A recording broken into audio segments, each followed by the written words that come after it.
Guys, अगर आपको video पसंद आए तो वीडियो को लाइक और शेयर करें तथा चैनल को सब्सक्राइब करें और बेल आइकॉन प्रेस करें, जिससे कि नई नई वीडियोस का नोटिफिकेशन आपको मिलता रहे। Good morning students. टेंस की आज की क्लास में हम लोग पढ़ेंगे simple present tense. Simple present tense के कुछ विशेष नियम हैं। लास्ट की क्लास में हमने सिंपल प्रेजेंट टेंस के सामान्य नियम पढ़े थे। आज हम लोग पढ़ेंगे सिंपल प्रेजेंट टेंस के विशेष नियम। तो इसका पहला नियम हो जाएगा चिरंतन सत्य, अर्थात यूनिवर्सल ट्रुथ, सिद्धांत जिन्हें इंग्लिश में प्रिंसिपल कहते हैं, तथा स्थायी कार्य जैसे व्यापार का बोध कराने के लिए इस टेंस का प्रयोग होता है। याद रहेगा आपको, सिंपल प्रेजेंट टेंस का प्रयोग हम लोग कहाँ पर करते हैं? तो चिरंतन सत्यता को दर्शाने के लिए, कि सिद्धांत को दर्शाने के लिए, या स्थायी कार्य व्यापार को दर्शाने के लिए हम लोग सिंपल प्रेजेंट टेंस का प्रयोग करते हैं। एग्जाम्पल के द्वारा समझिएगा। जैसे the sun rises in the east, सूर्य पूर्व में उगता है। ये क्या है? यूनिवर्सल ट्रूथ है, सार्वभौमिक सत्य है कि सूर्य पूर्व में उगता है। तो जो चीज़ सार्वभौमिक सत्य हो, चिरंतन सत्य होने वाला हो, उसके लिए हम लोग हमेशा सिंपल प्रेजेंट टेंस का प्रयोग करते हैं। जैसे पृथ्वी गोल है, द अर्थ इज़ राउंड। पृथ्वी गोल थी नहीं होगा, पृथ्वी गोल है बिकॉज ये यूनिवर्सल ट्रूथ है, सार्वभौमिक सत्य है। The sun rises in the east, the sun sets in the west. ठीक है ना? देर आर 4 साइड्स, 4 दिशाएं हैं। इस प्रकार से हम लोग समझ सकते हैं कि जो यूनिवर्सल ट्रूथ हो, जो सिद्धांतिक चीज़ें हों, और जो परमानेंट एक्टिविटी का बोध कराने वाले कराए, उनको हम लोग हमेशा सिंपल प्रेजेंट टेंस में रखते हैं। पहला एग्जांपल जैसे लिखा हुआ है, the sun rises in the east, सूर्य पूर्व में उगता है। The earth moves around the earth around the sun, पृथ्वी सूर्य के चारों ओर चक्कर लगाती है। मैन इज़ मोर्टल, मनुष्य नश्वर है, मनुष्य मरणशील है। मोर्टल मीन्स मरणशील, अर्थात मनुष्य की एक दिन मृत्यु होनी है। ये सब यूनिवर्सल ट्रूथ हैं। A mother loves her child children, एक मदर अपने बच्चों को बहुत प्रेम करती है। और water boils at 100 degree Celsius, water 100 degree Celsius पर बॉयल करता है, उबलने लगता है। और ऑयल फ्लोट्स ऑन वाटर, तेल जल में तैरता है। और हनी इज स्वीट, जैसे शहद मीठी है। जैसे 2 and 2 is 4, 2 और 2 4 होते हैं। ये सेंटेंसेस कैसे सेंटेंसेस हैं? इनमें से कुछ सेंटेंसेस यूनिवर्सल ट्रुथ दर्शाते हैं, और कुछ प्रिंसिपल या सिद्धांत दर्शाते हैं, और उसमें कुछ परमानेंट एक्टिविटी को दर्शाते हैं। इस प्रकार से ये सब किस में आते हैं आपके? इनको हम लोग हमेशा प्रेजेंट इंडेफिनिट टेंस या सिंपल प्रेजेंट टेंस के तहत ट्रांसलेट करते हैं। जैसे आगे बढ़ते हैं, इसका दूसरा नियम कहता है, यदि नियमित, रेगुलर, अभ्यासगत, हैबिचुअल, बार बार होने वाली या रिपीटेड तथा सामान्य यूजुअल कार्य व्यापार की अभिव्यक्ति के लिए भी हम लोग इस टेंस का प्रयोग करते हैं। कैसे? नियमित चीज़ के लिए, अभ्यासगत चीज़ के लिए, या फिर बार बार होने वाली घटनाएं तथा सामान्य और कार्य व्यापार की अभिव्यक्ति के लिए भी हम लोग हमेशा प्रेजेंट इंडेफिनिट टेंस का प्रयोग करते हैं। जैसे I get up every day at 5 o'clock, ये क्या है? हमारा हैबिचुअल है, हमारी हैबिट को दर्शा रहा है, या फिर हमारे रेगुलरिटी को दर्शा रहा है, नियमितता को दर्शा रहा है कि मैं रोज़ाना 5 o'clock में उठता हूँ। Get up every day at 5 o'clock, मैं प्रत्येक दिन सुबह 5 बजे उठ जाता हूँ। इससे स्पष्ट होता है कि, और एग्जाम्पल के द्वारा समझते हैं। जैसे लिखा हुआ है, she goes to the cinema every Sunday, वह प्रत्येक संडे को सिनेमा देखने जाती है। आई नेवर टेल अ लाई, मैं कभी झूठ नहीं बोलता हूँ। शी ऑलवेज हेल्प्स मी, वो हमेशा मेरी हेल्प करती है। और he goes to school every day, वह प्रत्येक दिन स्कूल जाता है। I take tea without sugar, मैं बिना चीनी के चाय पीता हूँ। आई लिव इन पटना, मैं पटना में रहता हूँ। Ram and Mohan are students, Ram और मोहन विद्यार्थी हैं। इस प्रकार से सभी सेंटेंस हमारे सिद्धांतवादी या हैबिचुअल दर्शा रहे हैं, यूनिवर्सल ट्रुथ सत्यवादिता को दर्शा रहे हैं। अतः इससे स्पष्ट है कि ये सभी सेंटेंसेस भी हमारे प्रेजेंट इंडेफिनिट टेंस या सिंपल प्रेजेंट टेंस के अंतर्गत आते हैं, क्योंकि ये सभी क्या दर्शा रहे हैं, रेगुलरिटी को दर्शा रहे हैं, हैबिचुअल दर्शा रहे हैं, रिपीटेड दर्शा रहे हैं, यूजुअल दर्शा रहे हैं, या फिर कार्य व्यापार की अभिव्यक्ति को दर्शा रहे हैं। ठीक है ना, इसको ध्यान से समझते चलिएगा। सिंपल प्रेजेंट टेंस विशेष की बात कर रहा हूँ मैं अभी। मैंने लास्ट वीडियो में, पिछले वीडियो में मैंने सिंपल प्रेजेंट टेंस समान नियम बताया था कि कैसे आपको पहचानना और कैसे आपको ट्रांसलेट करना है, लेकिन ये कुछ विशेष नियम हैं जिनको आपको जानना अति आवश्यक है। इन हायर क्लासेस आपके लिए महत्वपूर्ण होने वाली नियम ये चीज़ें हैं। तो जैसे तीसरा नियम कहता है अधिकार या पोसेसन दिखाने के लिए इस टेंस का प्रयोग किया जाता है। कोई आपसे पूछ सकता है कि प्रेजेंट इंडेफिनिट टेंस का प्रयोग किन स्थितियों में किया जाता है। आप तो जान जाएंगे, ठीक है चलो प्रेजेंट इंडेफिनिट टेंस को हम लोग ट्रांसलेट इस प्रकार से कर देंगे, लेकिन कोई सेंटेंस को प्रेजेंट इंडेफिनिट टेंस में कब रखा जाएगा वो इस वीडियो में आप लोग को जानने को मिल रहा है। तो जिसे थर्ड नियम कहता है या अधिकार पोसेसन दिखाने के लिए भी इस टेंस का प्रयोग किया जाता है। जैसे this book belong to me, यह बुक मुझसे संबंधित है, या फिर this book belongs to me, यह बुक मेरी है। ही हैज़ अ कार, उसके पास एक कार है। और ही ओन्स अ बिग हाउस, वह एक बड़े घर का मालिक है। इस प्रकार से ये सब क्या दर्शा रहे हैं, अधिकार को दर्शा रहे हैं, पोसेशंस को अधिक दर्शा रहे हैं। इस प्रकार से जो अधिकार को दर्शाता है वो भी अधिकतर सिंपल प्रेजेंट टेंस या प्रेजेंट इंडेफिनिट टेंस में रखा जाता है। चौथा नियम कहता है human feelings, emotions, mental activity को व्यक्त करने के लिए भी इस टेंस का प्रयोग करते हैं। अर्थात प्रेजेंट इंडेफिनिट या सिंपल प्रेजेंट टेंस का प्रयोग ह्यूमन फीलिंग्स के लिए, अर्थात मनुष्य मनोदशा के लिए, इमोशंस भावनाओं के लिए, और मेंटल एक्टिविटी मानसिक क्रियाकलापों के लिए भी हम लोग सिंपल प्रेजेंट टेंस या प्रेजेंट इंडेफिनिट टेंस का प्रयोग करते हैं। जैसे एग्जांपल के द्वारा समझिएगा, लिखा हुआ है वी लव अवर कंट्री, हम अपने देश से प्रेम करते हैं। वी बिलीव इन गॉड, हम ईश्वर पर विश्वास करते हैं। आई लव दो रेड रोज़, मुझे रेड रोज़ या लाल गुलाब पसंद हैं। जैसे आई अंडरस्टैंड योर प्रॉब्लम, मैं आपकी प्रॉब्लम को समझता हूँ। जैसे I think he is always right, मुझे लगता है कि वह हमेशा सही रहता है, वो हमेशा सत्य है। जैसे I know that he can not do this, मैं जानता हूँ कि वह यह नहीं कर सकता है। I feel that I should not vex her, मैं जानता हूँ कि I should not vex her, हमें उसको वैक्स नहीं करना चाहिए। वैक्स मीन्स क्या होता है, खींच करना, अर्थात उसे गुस्सा दिलाना, उसे खिसियाना एक प्रकार से। मैं समझता हूँ कि हमें उसको वैक्स नहीं करना चाहिए, हमें उसको परेशान नहीं करना चाहिए। और यू ट्रस्ट इन हर, आपको यू ट्रस्ट इन हर, तुम उस पर ट्रस्ट करते हो, तुम उस पर विश्वास करते हो। तो ये सेंटेंसेस क्या दर्शा रहे हैं, ये सेंटेंसेस सभी सभी ह्यूमन फीलिंग्स, इमोशन और मेंटल एक्टिविटी को दर्शा रहे हैं। इसलिए हम लोग ऐसे टेंसेस को भी हमेशा प्रेजेंट इंडेफिनिट या सिंपल प्रेजेंट टेंस में रखते हैं। नेक्स्ट रूल 5 नंबर कहता है इस टेंस का प्रयोग भविष्य में होने वाली कार्यक्रम, निर्णय, पूर्व निर्धारित योजनाओं का बोध कराने के लिए भी तथा उसमें फ्यूचर टेंस का बोध होता है। फिर समझिएगा इसको, इसमें कहते हैं कि इस टेंस का प्रयोग भविष्य में होने वाली कार्यक्रम, निर्णय, पूर्व निर्धारित योजना का बोध कराने के लिए भी होता है, और इससे फ्यूचर टेंस का बोध होता है। जैसे एग्जांपल के द्वारा समझिएगा, मंत्री जी कल यहाँ आएंगे।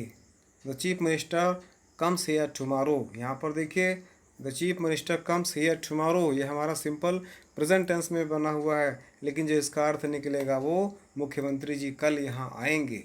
क्योंकि टुमारो लिखा हुआ है ना, कल यहाँ आएंगे, लेकिन कम्स प्रेजेंट डेफिनेट टेंस को भाव दर्शा रहा है। ये गलत नहीं है, ये सही है, इसलिए मैंने कहा कि ये विशेष नियम के तहत इसको रखा गया है।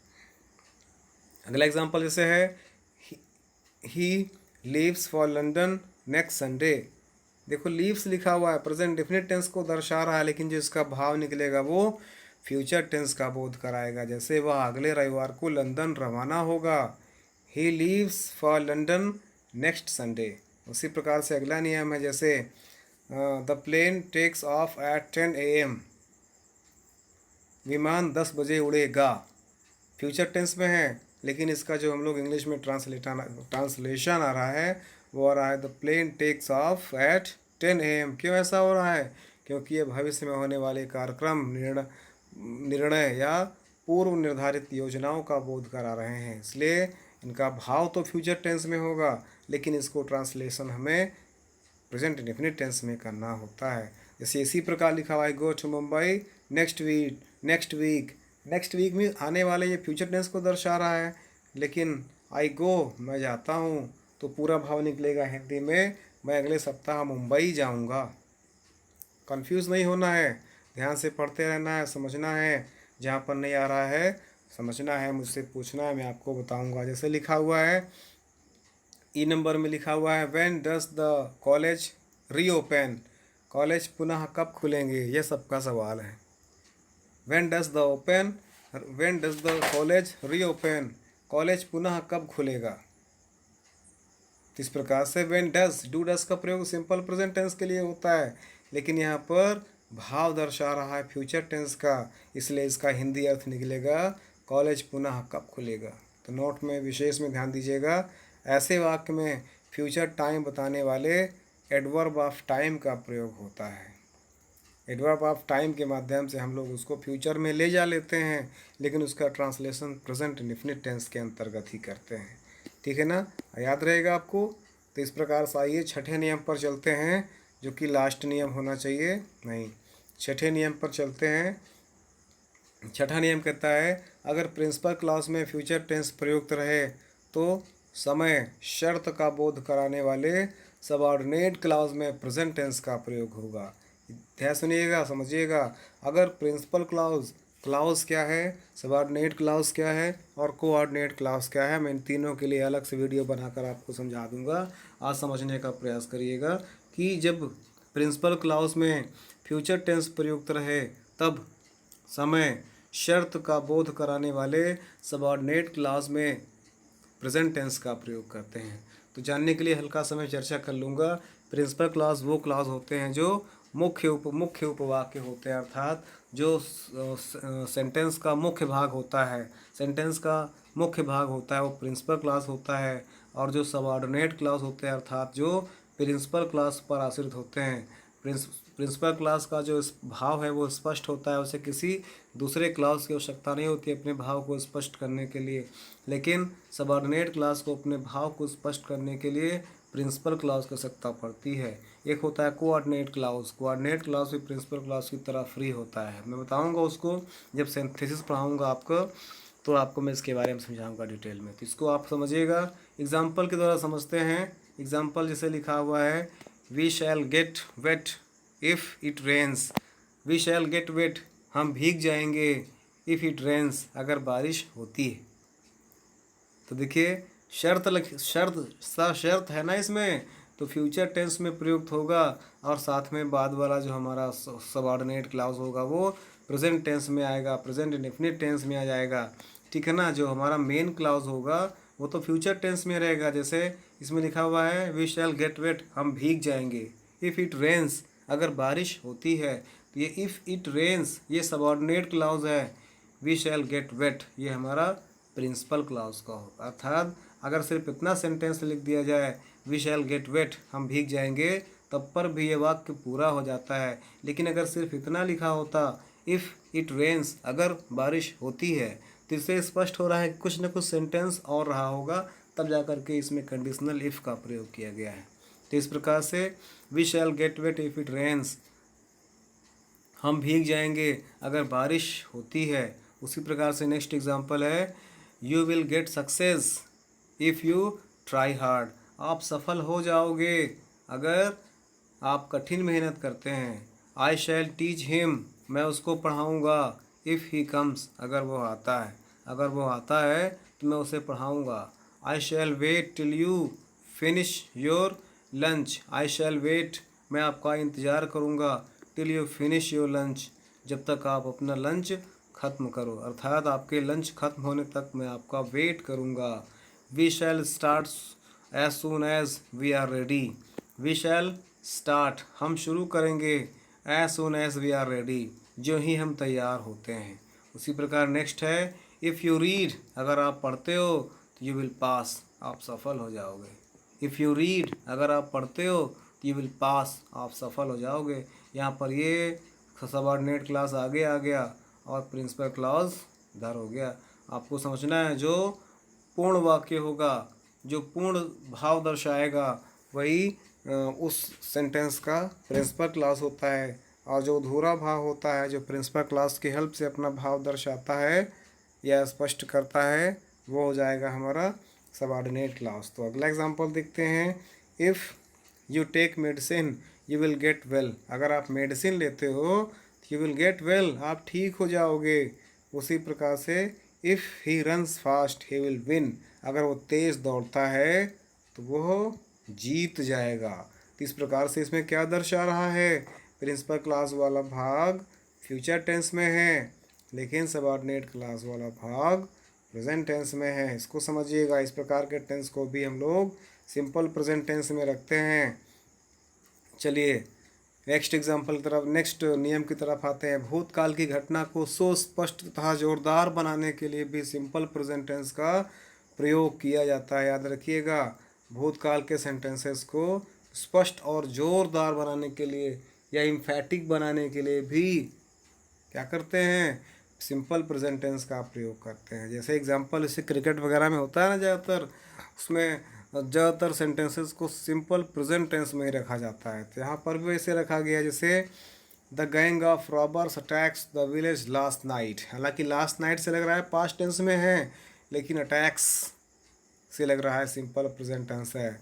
द गैंग ऑफ रॉबर्स, डाकुओं का समूह, अटैक्स आक्रमण कर दिया, द विलेज गांव पर, लास्ट नाइट पिछली रात को, अर्थात पिछली रात्रि को रॉबर्स का ग्रुप ने गांव में हमला कर दिया था। उसी प्रकार से they open fire and carry away whatever they see. They open fire, उन्होंने खुला फायर किया, दे ओपन फायर, उन्होंने खुला फायर किया, एंड कैरी अवे, और अपने साथ ले गए, वाट एवर दे सी, जो भी उन्होंने देखा, अर्थात उन्होंने खुला फायर किया और उनके पास, उनको आसपास जो भी मिला उसको वे सब उठा ले गए। तो इस प्रकार से ऐसे सेंटेंसेस में भी सेंटेंस को जोरदार बनाने के लिए भी सिंपल प्रेजेंट टेंस का प्रयोग किया जाता है। एग्जाम्पल नियम नंबर 8 कहता है, अखबार में भूतकाल की घटना के विषय में भी सिंपल प्रेजेंट टेंस का प्रयोग किया जाता है। अक्सर अखबारों में भी पास्ट टेंस की घटनाओं को पास्ट टेंस की घटनाओं को या भूतकाल की घटनाओं को सिंपल प्रेजेंट टेंस के भाव से दर्शाया जाता है।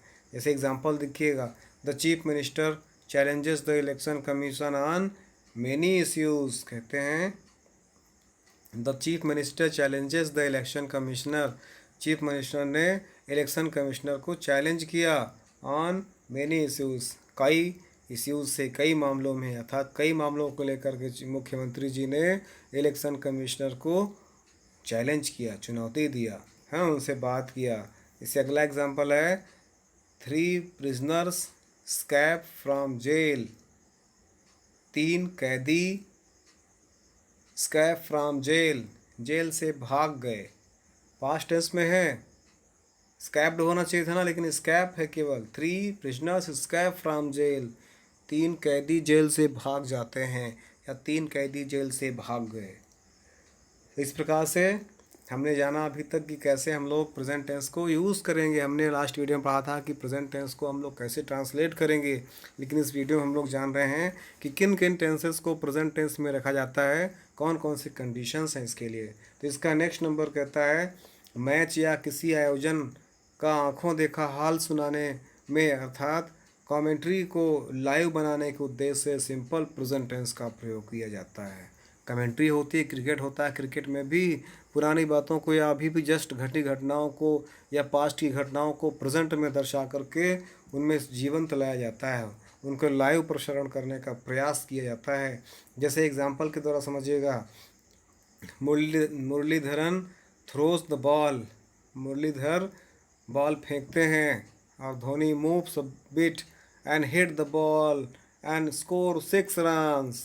कहते हैं मुरलीधरन थे ना ऑस्ट्रेलिया के, तो Muralidharan throws the ball, Muralidharan ball फेंकते हैं और धोनी थोड़ा मुड़ करके, मूव्स अ बिट, थोड़ा मुड़ते हैं, हिट द बॉल और बॉल पर प्रहार करते हैं एंड स्कोर 6 रन्स और 6 रन का स्कोर करते हैं। अर्थात वो घटना बीत चुकी है, पास्ट में घटना घट गई है, लेकिन तब पर भी उसको प्रेजेंट में दर्शाया जाता है। ठीक है ना, तो इस प्रकार से इसमें होता है। अगला नियम कहता है हियर एंड देयर से प्रारंभ होने वाले exclamatory sentences simple present tense का प्रयोग होता है। इसे किसी कार्य के जारी रहने का बोध होता है। जैसे example here comes the king, जैसे देयर गोज द बस, जैसे हियर ही कम्स, जैसे देयर शी ब्लोज। तो इस प्रकार से इन सेंटेंसेस के लिए भी हम लोग प्रेजेंट इंडेफिनिट टेंस का प्रयोग करते हैं। बोलचाल की भाषा में भी इसका विशेष महत्व होता है। बोलचाल की भाषा में हम लोग हमेशा पास्ट और फ्यूचर नहीं बल्कि बहुत सी पास्ट और फ्यूचर की घटनाओं को प्रेजेंट टेंस में दर्शाते हैं बोलचाल की भाषा में, इसको गलत नहीं माना जाता है। तो इस प्रकार से यह वीडियो स्पोकन के परिप्रेक्ष्य में भी बहुत महत्वपूर्ण है। साथ में ग्रामर के जो विशेष नियम है उसके तहत भी ये वीडियो बहुत ही महत्वपूर्ण है। गाइस, अगर आपको वीडियो पसंद आए तो वीडियो को लाइक और शेयर करें, तथा अगर आपने चैनल को अभी तक सब्सक्राइब नहीं किया है तो please subscribe the channel. Thanks for watching the video. जय हिंद।